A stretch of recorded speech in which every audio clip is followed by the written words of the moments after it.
Hello and welcome back, everyone. Scootsy16 here with another episode of the Chemlock League. Game 2 of the doubleheader between the Skimmers and the Favorites. Tough loss in the last one as our offense completely got shut down. We had a very great start from our starter, Jess Trujillo. Very big rebound from her previous game against the Skimmers all the way back in Game 3 where she got lit up in the first inning and then slowly recovered a bit. So she looked really great.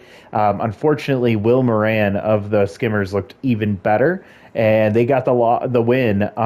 Again, we aren't really concerned with wins and losses in this season. Pretty much just trying to get through the rest of it, and it's been really tough sledding for us. But we are approaching game 12, which means we are 3/4 of the way through after this game, and we'll send Homer Harden out to the mound against Vincente Moon, former Outlaw.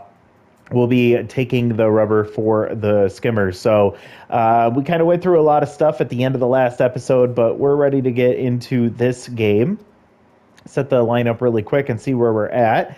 And got Marv Panther, Sullivan Reddier, Jack Mars, Tucker Long. Forrest is sitting out for sure. We'll put Case Hendricks at third again. Colby Foster. I kind of like him as a player. I kind of hope he develops even more. Maybe get a good trade on him and also see that contact and power go up a little bit more. That would be really nice. And then who else do we work with here? It is just really ugly the rest of the way. Bring in Artichoke Taverna instead of Turf Woodard. I'm expecting probably a little more offense from both teams, so we're not necessarily worried about that great defense because the offense is going to happen anyways. Let's get a little bit of bat in the lineup here. So I'll put the order like this. So we'll do Panther in center, Sullivan Reddier at short, Jack Mars locked in at second base, Tucker Long at first base, Colby Foster in right, Artichoke Taverna. Catching behind her is Rocco Marshall, the DH. Then we have Vincente Vainman in left and Case Hendricks rounding out the order at third base for Homer Harden. Homer had an okay start. I mean, he's a C+. He's not a good pitcher anyways, but I think he did pretty well in his appearance. And actually, I want us to, let's go alternate for this one. Let's get a little bit of sassy. And we head to Colonial Plaza, our home. It looks like the Skimmers should have a lighter uniform, so we should be good in this matchup here. We'll see. Yep, there's their whites. So we go dark on this one. And I'm realizing the Skimmers are just taking so many of the former Outlaws with Sorelli, with B-Buck, with Vincente Vainman all on the Skimmers. It's just really interesting to see their team consist of so many former players of ours. Terrence Sparks is still locked in despite not having a very good day, and he will lead things off for the Skimmers. 324, 4 home runs, 8 RBIs. He had a quiet day last time. I don't remember if he reached base even once. I think he started locked in, and he strikes out swinging. Ball hits the ground. Taverna, nice recovery there after a good block. And she'll get it to first base in time for out number 1. So good start here for Homer Harden. Now here comes Hugo Base. Poor season for him, all things considered. 280 average and 1 RBI, no home runs. Has power versus lefties activated, and it's going to help him out a little bit there as he sneaks one through the infield and into center field for a 1-out base hit. Bitzer Mullins comes up, 242 average, 1 home run, 7 RBIs with a runner on first, low speed over there. Although may still be able to steal on Artichoke here. That pitch sailing high, and it's a 1-1 count. Runner takes off, failed hit and run. Artichoke Taverna with a cannon there. She sends it down to second, gets the runner caught stealing, and that was probably the slowest developing play ever. Full count, 2 outs, and takes ball 4. So Mullins, after failing the hit and run and hanging his teammate out to dry at second base, he works a walk. And Phoenix Myers, who came in late in the last game to pinch hit, without any success. He comes in here. He's going to get the start at first base. Gets ahead in the count 2-0 before fouling one off. Again, no speed over there at first base. This one catches the corner for strike 2. And a ground ball through the infield into right field. Kobe Foster will get it in quickly. And it's 2 on and 2 out for Mauricio Khan. He's having a rough year so far as well. 136 average with no home runs and 2 RBIs. He'll take a ball high. I believe he did not reach base in the last one. Not many people did. I think 4 hits across the entire Skimmers lineup in that last game. Trujillo was really good until she got real late. And nice pitching from Homer Harden as he drops one into the bottom of the zone. That's called strike 3. Losing mojo there was Khan. And that'll get out of the inning. So 2 runners reach, but nothing comes of it. And Marv Panther will come up to lead things off for the favorites. Dogs looking to get a treat here. And nice hitting from Marv Panther as he sends it into left center field. Cameron Harper will come up throwing, but it's an easy standing double for the speedy Marv Panther to lead things off. So right out of the gate, we'll have a runner in scoring position. At second base for 303 average hitting Sullivan Reddier, 1 home run and 4 RBIs. I believe that home run was a shot at home. Checking on the runner back safely. Khan slaps the tag, but not in time. Vincente Moon with a Tier 1 leak cut fastball, Tier 2 stimulated, which won't activate until late in the game if he's still in at that point. 2 fastballs and 2 off-speed pitches, the 4-seam, the cut, the slider, and the curveball. Nice contact there. Fouls it back, 2-2 count. Ball in the dirt, doesn't even flinch, so it's full. And Sullivan will take ball 4, so great at-bat there as he was able to work the walk, and now 2 on and no out for Jack Mars, our hottest hitter, 364 average with 6 home runs and 12 RBIs. Swings at the first pitch, fouls it late, out of play and into the dugout, and he'll slap one into center field, base hit. Runner coming around third is going to be sent home. Sliding in safely. B-Buck can't get the tag in time. And Marv Panther with his speed scores from second base on the base hit up the middle. And that's going to be an RBI single for Jack Mars, and we'll keep the line moving. So Vincente Moon is now tense for Tucker Long with 2 speedy runners on first and second with no outs still. Tucker takes a fastball for a strike right in the middle of the zone. Takes off speed outside, so 2-1. Stays high, 3-1 count now in his favor. Tucker will get a fastball and he'll put it into right field, gets down in front of Sorelli. He'll throw and come all the way home, not getting cut off there. And it'll be bases loaded with no outs for Colby Foster. He's been getting a lot more playing time as of late, and he's hitting .333. He'll take a fastball for a strike. Swings at an off-speed pitch up the middle.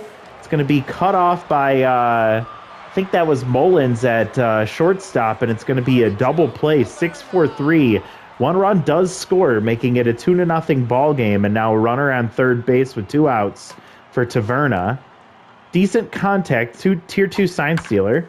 She'll pull one down the third baseline. Terrence Sparks is right there. That'll end the inning. It could have gotten much worse. Bases loaded with no outs. We managed to score 2 runs that inning, and we take a 2-0 lead into the top of the... Holy crap, there he is! Jerry Love. He's here as well. I didn't even notice him at first, and I believe he's in left field. Is that right?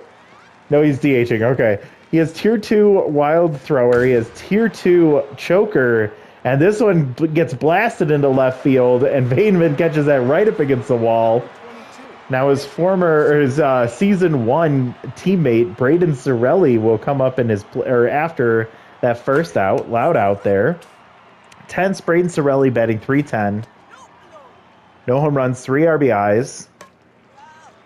He did. Tough out will activate here at Tier 2, 1-2 count, and Homer Harden gets him chasing up high, but he makes contact. There'll foul one off as well. Still 1-2. A pop foul. Is it going to get out of play? It will. Tucker Long giving chase, but it's going to be long gone. And this one's going to stay in play, but can anybody get to it? Tucker Long ranging way back. As you can tell, Colby Foster was well off the line and good range from the first baseman, getting all the way back there in foul territory down the right field line to catch that for out number 2. And so Braden Sorelli's struggles continue. Cameron Harper now comes up, fouls one off. He has Tier 2 RBI 0 not activated here. He also has Tier 2 Slowpoke out of the box, batting 100 with 1 home run. It was a solo shot, 2-2 count with 2 outs. Gets a foul there, and Homer Hardin, blast into center field. Ranging back is Marv Panther, and he catches it right in front of the warning track. That speed in center field is killer, and we have our best guy on the case as he's able to run that one down to end the inning. So good pitching for Homer Hardin through 2, but he has labored a bit as I believe he is approaching the 40-pitch mark. Here comes Rocco Marshall. Swings at the first pitch, and it's just foul past the first base bag. Ball in the dirt here. And Rocco will pull one foul, so 1-2 count. He's batting 167, so nothing of note here, and he'll pull one to third base. That'll be out number 1. Easy play from Sparks. Got the the outside pitch he was looking for, but couldn't wait up on it, so he ends up pulling it, rolling over. Now here comes Vaneman, batting 111, so has been struggling. And a nice diving play from Phoenix Myers. He'll get it to Vincente for out number 2. So good play from the infield here. And our number 9 hitter, Case Hendricks, coming up here in the bottom of the second. Takes strike 1. Moon up to 27 pitches, 0-2 count, and strike 3. Hendricks goes down swinging, and that'll end the inning. So nice recovery from Moon as he actually speeds up his approach in the second inning, and it ends up working out for him as he was able to get the first or the 1-2-3 in the bottom of the second there. B-Buck comes in, gets his fastball at Tier 3 and sends it into left field. Easy out of here. It bounces off the railing of that stairs there, and that's a huge solo shot. 398 from B-Buck. Can't be mad at him. Love the guy. He was tense, but no more. He's back to neutral mojo. And it is now 2-1 as the Skimmers are sneaking back into this one, just skimming a little bit off the top, a little bit at a time. Terrence Spark, the leadoff man, comes up, and he'll swing the first pitch he sees, but right to Marv Panther in center field. That'll be out, number 1. Hugo Base with Tier 2 power versus lefties. Had a single in his last at-bat. Good contact here. He singled and then got caught stealing second. Swings way late on that one, and it's a 1-1 count. Homer Hardin has made a mistake. He's laid in a couple of pitches that you probably don't want to do, and he's gotten away with it, but it was that one fastball that he gave B-Buck, and he was queued up and ready for it. With 2 outs, Mullins will ground to second base. Jack Mars over to long, out number 3. So a mistake pitch to B-Buck with the leadoff homer, but 2-1. Heading into the bottom of the third now. Favorites still looking like they're in good shape, but of course with Homer Hardin on the mound, you imagine that we're going to need more than just the 2 runs. Marv Panther led things off with a double to start this game. He'll get ahead 2-1. And he pulls one well foul, way ahead of it, and it's 2-2. And he'll swing at a pitch in the dirt, a slow grounder. Terrence Sparks cuts in front of Bitzer Mullins at short, and he's able to get it across the diamond in time for the ground out. Very speedy Marv Panther down the line, but couldn't beat that one out. Readier with a nice full count walk in his last at-bat. This time grounds to first for out number 2. So quick 2 outs here. And now here comes the man, the myth, the legend himself. Jack Mars, 1 for 1 with a single and an RBI. Got the scoring going. 6 home runs. I would like to see that number go up. I don't want him slowing down. And instead, a pop fly, high but shallow in front of the mound. And Vincente Moon, with a great recovery, he is able to get out of the inning again. 1-2-3 in the bottom of the third. So offense stalling out for the favorites. Not that they typically have offense to work with.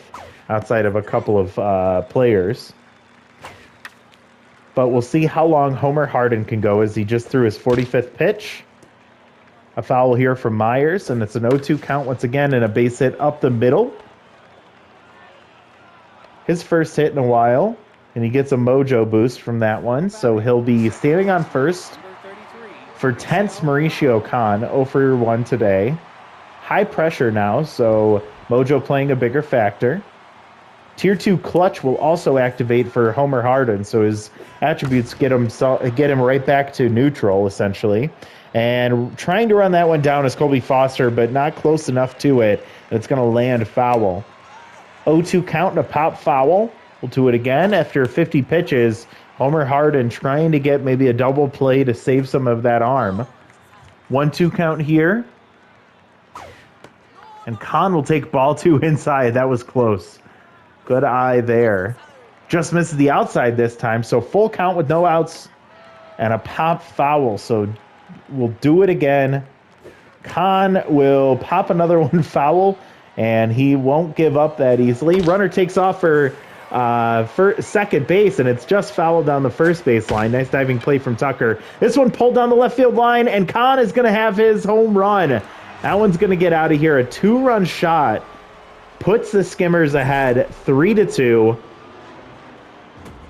And Mauricio Khan's first home run of the year comes in this one against Homer Harden, who I think was playing with house money there for a little bit as he was getting real lucky. This game should have been probably a little bit more out of hand.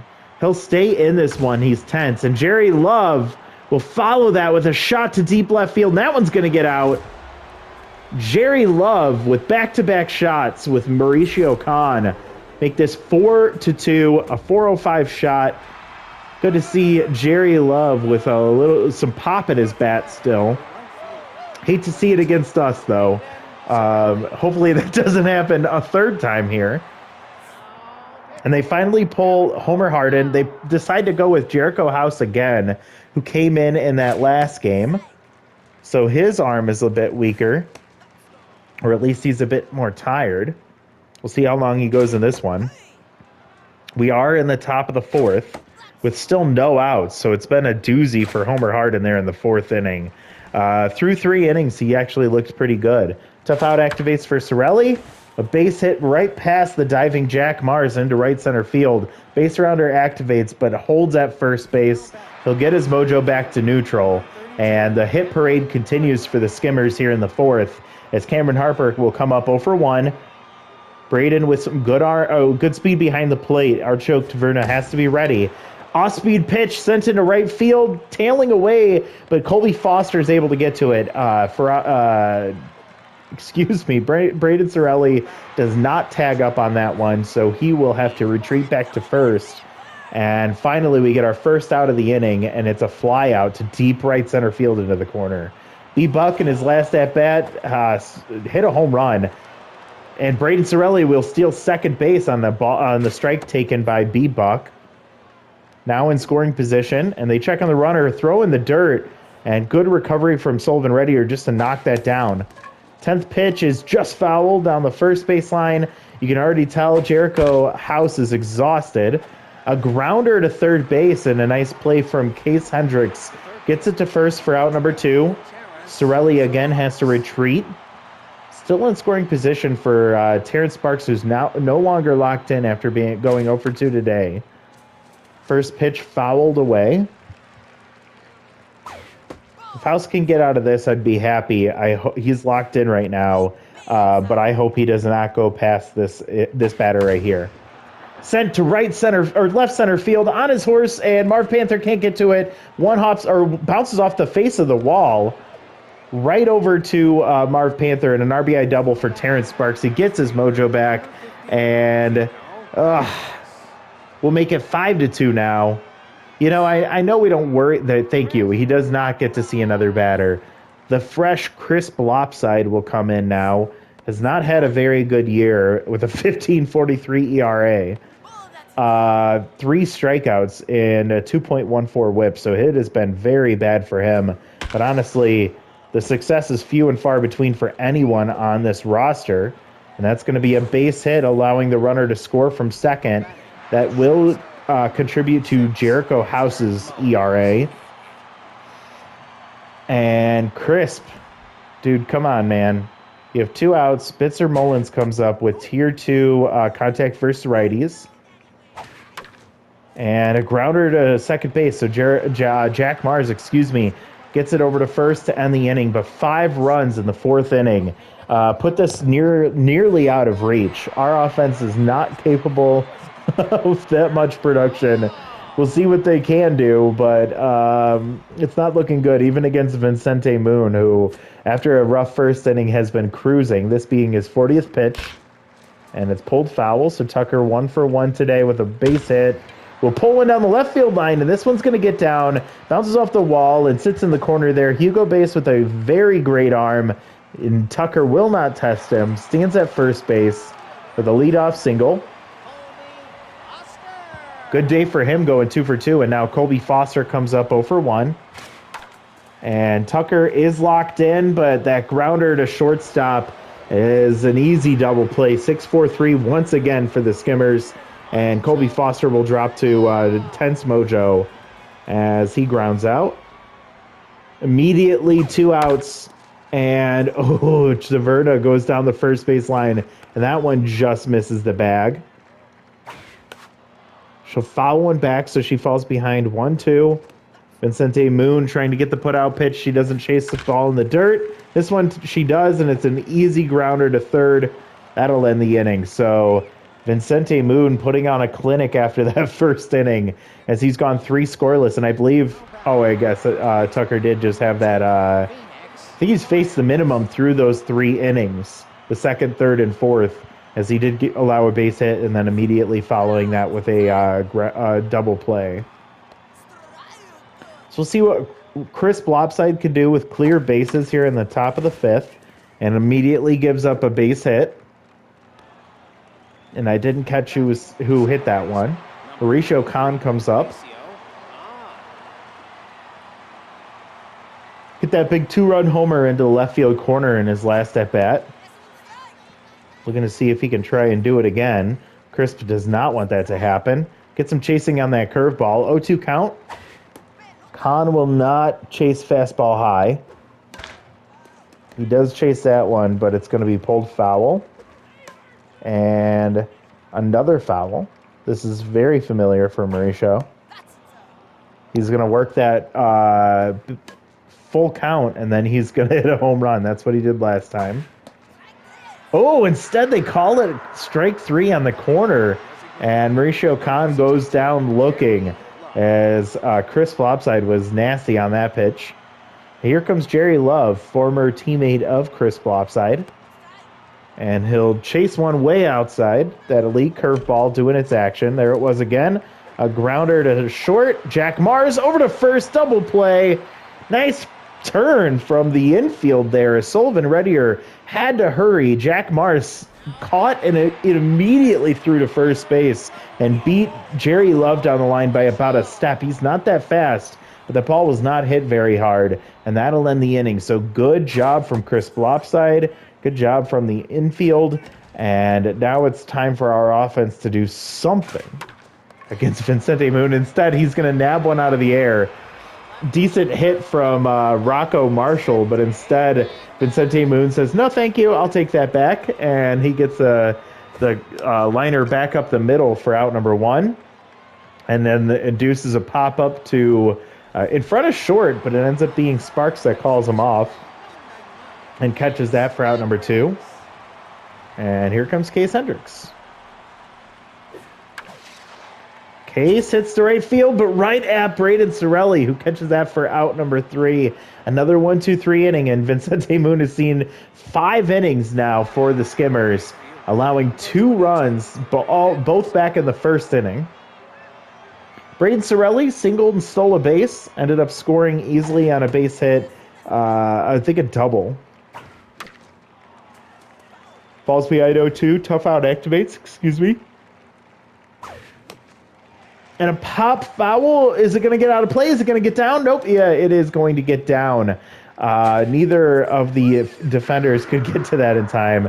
And the next pitch taken for strike 3, and he looks at his former teammate and just says something to Chris Lopside there. Braden Sorelli, an original outlaw. Same with Chris Lopside. Chris getting tired here, but gets ahead 0-2. 25th pitch on the way. Taken for ball 1 inside. And pulled that one foul. With 1 out, 1-2 count. And there's strike 3. So Crisp with another strikeout. Maybe finding his way now. B. Buck will come up. 1 for 2 with a solo home run earlier. He'll have tier 2 reverse splits activated against him. He hits a fastball. This one to right field, but it's going to hang up. Reverse splits definitely bailed him out there, as Crisp probably should have thrown that pitch, but it ends the inning, and nothing happens in the 6th. Our last hope, down 6-2. We're going to go 1-2-3 here in the order. We need 4 runs to tie. We need 5 to win. And Marv Panther will not help out as he skies to deep center. And Harper catches that for out number 1. Sullivan Reddier 0 for 1 with a walk. One of our better kind of decisions that we made during the draft. Was very happy to have Sullivan Reddier on this team. I like him a lot. Slowing down a bit as of late, but I like him as a defender. I think he's a pretty consistent bat in the lineup as well. We shouldn't be relying on him day in and day out. And he strikes out swinging there on a pitch well outside. We're down to our last out. Still needing 4 to tie. And Jack Mars 1 for 2 with a single and an RBI. Popped up last time. Still locked in. And he'll pop up again. This one to shallow right center field. Coming all the way back for that one is Mauricio Khan to end the game. And I believe that's a complete game from... oh, God. Did we just let Vincente Moon throw a complete game against us? Oh, man. A 6-2 loss. It was that 4th inning that just did us in. Homer Harden ran out of gas. Couldn't put the ball where he wanted him to. And then Jericho House, who's already tired, don't really blame him. Blame this manager for making that call. That was a dumb decision. And that's the ball game there. So for the favorites, a couple of base hits scattered throughout. Well, actually, we only have 4. Jack Mars with a big hit in the 1st inning. We saw Sullivan Reddier and Marv Panther both score. We saw the base hit from Marv Panther that double to lead off the game. And then lastly, we saw 2 base hits from Tucker Long. And that was all we could muster together. I'm not sure why we only have 1 RBI here. I don't remember there being an error. There wasn't. I wonder why there's no RBI. There wasn't a pass ball. Huh, that's really weird. Anyways, for the Skimmers, we have big day from Phoenix Myers. He gets the start, and he was capitalized. Home runs from Khan and Jerry Love. They went back-to-back. We also saw the home run from B. Buck. RBIs from Sparks and Base. And yeah, their offense kind of found their way halfway through that game, and our pitching just gave up. Yeah, Vincente Moon, 6 innings, 4 hits, 2 earned runs, 1 walk, and 2 strikeouts. That's a shame. See, even he was charged with 2 earned runs. So why didn't we have 2 RBIs? Huh. Anyways, for the favorites, Homer Harden gets a loss. 3 innings, 3+ innings, 6 hits, 4 earned runs, 1 walk, 2 strikeouts, and he gave up 3 home runs. Honestly, I'd like to see what his stats were just through the 3 innings before he started the 4th inning, as that could tell a story in itself. Jericho House, 2/3 of an inning, he gave up 2 hits and 2 earned runs. Yeah, he did not pitch very well, but he was very tired. And then Chris Blopside came in. He gives up 2 1/3, or he goes 2 1/3. 2 hits, 3 strikeouts. So pretty decent day for him. He did allow one of those earned runs that Jericho House was charged with as he came in with a runner on second base. Yeah, look at those ERAs. It's just not that good for us this year. Khan, Love, and Buck. That's your top 3. And that is the ball game. So we lose the doubleheader against the Skimmers. They sweep us for the season. We go 0-3 against them. It was close, but that was ugly. Between these two, Cairo Cohen's 21, Chris Flopside 22. Cairo Cohen, I think, is the guy I'd rather have long term. I just think he looks better. Chris Flopside, though, is kind of my guy, you know? He's been loyal to us. Yeah, that's an unfair decision to make between these two. I think I'll go Chris. Yeah, just because I don't want to tank Cairo Cohen, or else we'll definitely not get him back. So I'm sorry, Crisp. That drops his loyalty. That's not fair. All right, so we'll skip ahead to our next game. We are currently 3-9. We have the worst record in the league. Minus 16 run differential isn't the worst, though, so that's something to hang our hats on. And we are 5.5 games behind the Burglars. So it's, I mean, we knew this long ago that it's not looking good. But man, we still have 4 games left before we can put this season out of its misery. It's just been brutal. It's so hard to keep watching these games, but that's what I've committed to. So thank you for bearing with me through all that. All right, since that game ended, we have a development opportunity for Asher Garcia.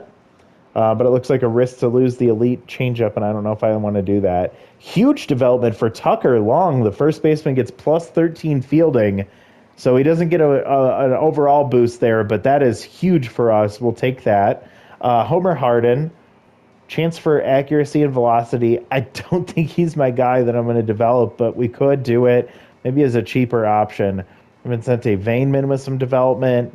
I don't know if we're going to keep him around. Jack Mars with development. That's a big one. We love a bro boom, and we have more than enough money for all of these. And then Tucker Long with some development. So let's go check that out real quick. So this one for Vincente, you know what? I guess, no, we don't want to waste money, but we have a lot of it. Is it worth doing this? Like, I just don't know if that's something that I'm interested. I don't think we invest in him. Tucker Long, I'm willing to invest in, especially with power and speed being what we would boost here. So let's do this one for him. 2 power, 1 speed, chance for 1 more power, and we won't get it. All right, so next we have Asher Garcia. So this would be velocity and accuracy, minus 1 junk, which we can afford. Chance for more velocity and more accuracy, but that chance to lose elite changeup scares me. Let me come back to that one. Homer Harden, accuracy and velocity with a chance for more accuracy.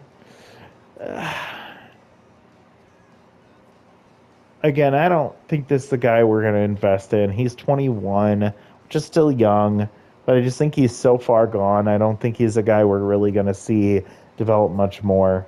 Jack Mars, though, this is our guy. This is our centerpiece. This is who we're going to develop. And plus, having Tier 3 Little Hack will make it even better. Seeing him get that boost when he's behind in the count. So we're going to pay for this one. 2 power, 2 contact. Give me more power. More power. We do not get it. Can we get the contact, though? We need that more. We don't get it. 25% chance for Little Hack, and we are going to get that. So he gets himself his first trait, and it's going to be Little Hack at Tier 3. That gives him a plus 40 contact and minus 5 power when he is behind in the count. 0-1, 0-2, and 1-2 count. So that's what we love to see, and he just gets even better. So congratulations to Jack Mars. And then I already passed on this one. I already said I wasn't going to do that. So the question comes down to, do we do this one?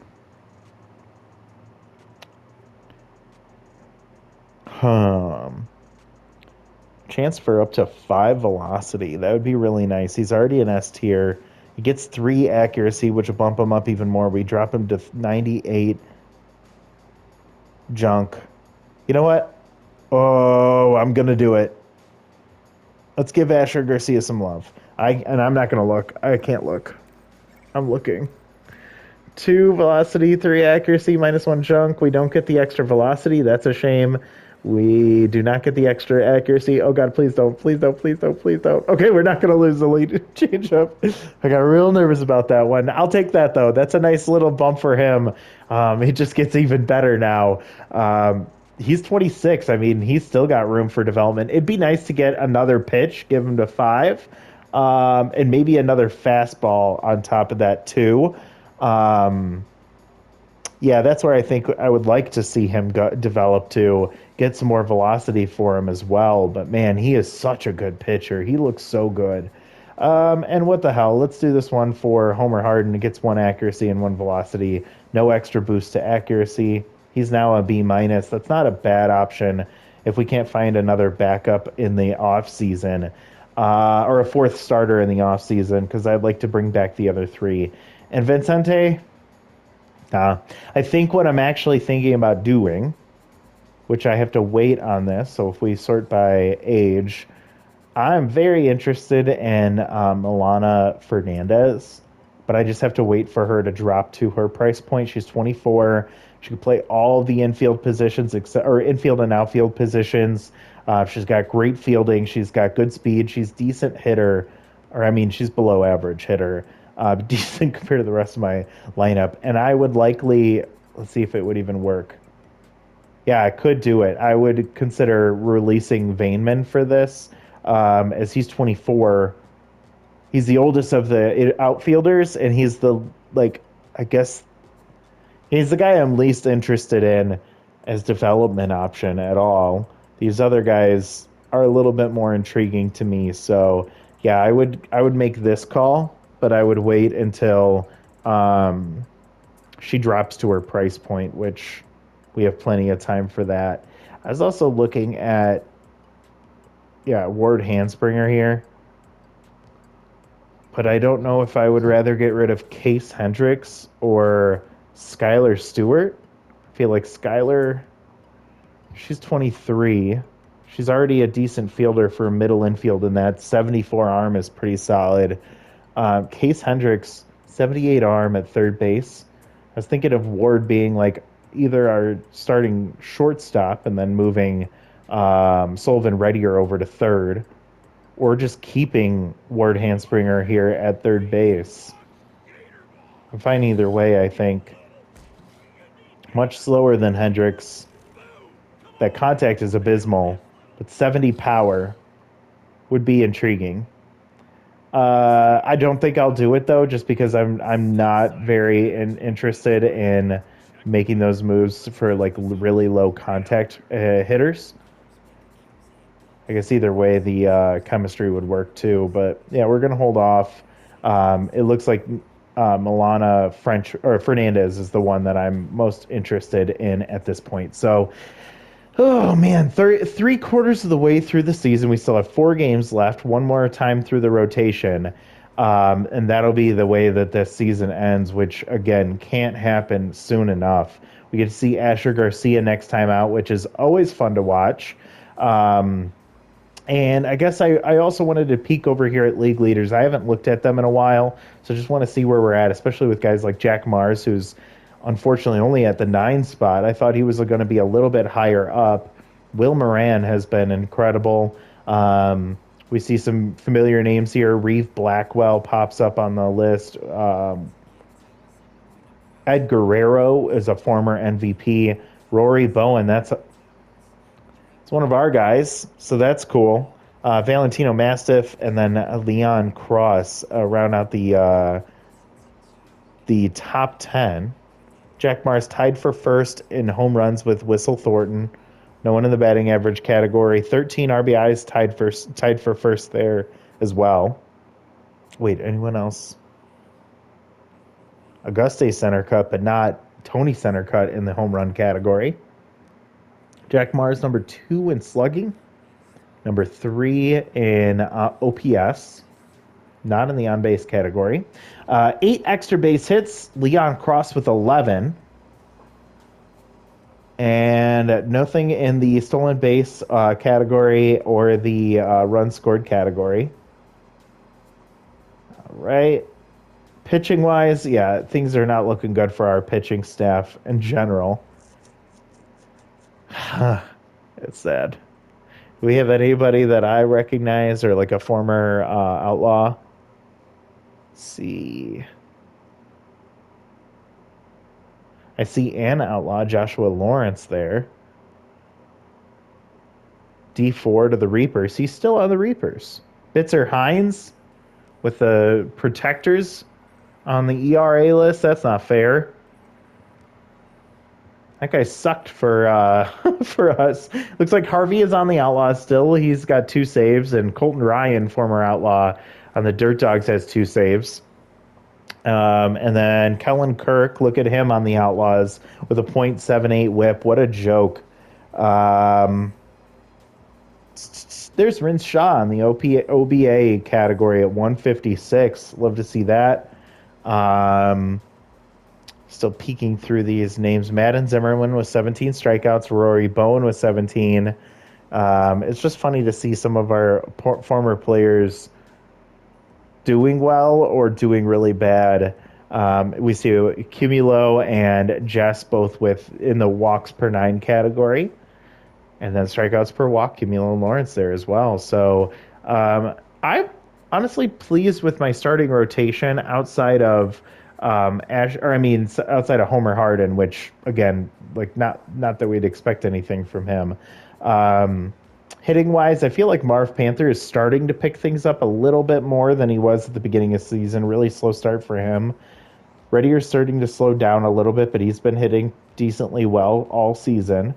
Jack Mars with only 3 more hits than Sullivan Reddier, but look at how many more total bases, 33 compared to 14. Tucker Long getting up there in average, 316 now, so he's starting to come around a little bit. Would love to see a little more pop in the bat with no home runs yet. Colby Foster, he's a guy I'm rooting for, hoping he can do better. He's only got 5 singles. Artichoke Taverna don't care. Rocco Marshall don't really care. Vincente Vainman, Case Hendricks hasn't gotten a hit yet. Forrest Ponce, what a disappointment. I honestly should be looking to get rid of him, but I think that at this point I'm just hoping that reset next season and he'll be back. Hopefully, we'll see. Vito Cummings 3 for 8, pretty decent. Skylar Stewart with that surprise home run earlier in the season after we brought her in. Pitching wise, 3.21 ERA for Asher. I think it was his first game that he struggled in, and then he recovered pretty quickly. Cumulo Lawrence, 3.86 ERA, a 150 whip.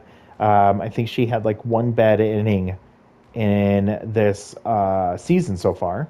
Jess Trujillo, her pitching stats look so skewed because of 1 bad inning against the Skimmers in the beginning of the season. Outside of that, she has actually looked really, really good. And then Homer Harden, again, don't really care much about him. Cairo Cohen has struggled, very disappointed in his production.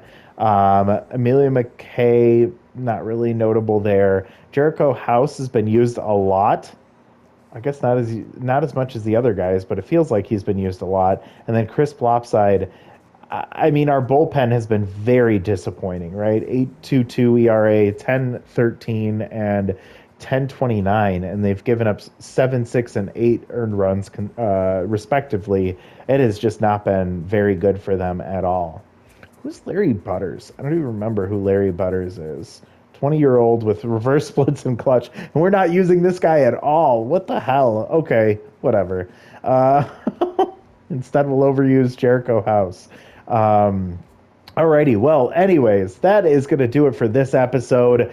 Again, we just trying to get through this season as quickly as we possibly can. We get to see our ace next time out. Asher Garcia going up against locked-in Matthew Bowen with 2 negative traits at Tier 2. So we'll see how that game plays out against the Scroungers. But thanks for watching. Let me know how you're feeling about the series. I know not nearly as exciting as when we had the Outlaws, but I'm excited for the off-season where we can actually see what this team can be done or can do with this team. So we'll find out more next time out. But thank you so much. We'll talk to you later. Bye, everyone.